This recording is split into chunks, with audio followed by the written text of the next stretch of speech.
Zakaj smo se danes zbrali tukaj? Danes bi poskušali za en daljnovod simulirati, na kak način je upravljena meritev. Gospodje so izrazili to željo, mi bomo pač samo preverili te vrednosti, ki bojo oni izmerili, kakšne so pa z inštrumenti, ki jih tudi uredba sama kot taka zahteva. Smo pobudnik tega, da se tukaj dobimo, pogledamo. Inštitut nam je toliko priskočil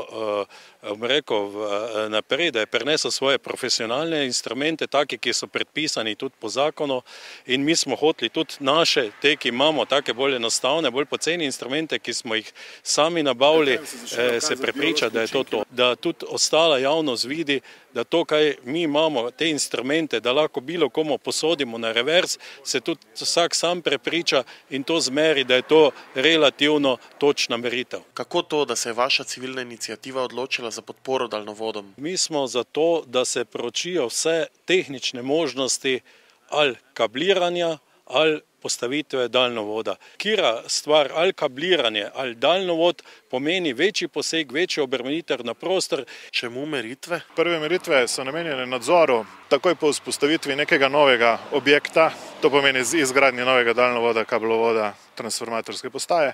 Medtem ko obratovalni monitoring je pa predviden za objekte nad 110 kV samo na območjih povečane stopnje varstva pred sevanjem in sicer na vsakih 5 let. Kakšna pa je napetost, ki se v tem trenutku pretaka po daljnovodu? V RTP Maribor prihaja trenutno iz Krškega 380 MW, 180 MW pa gre proti Podlogu.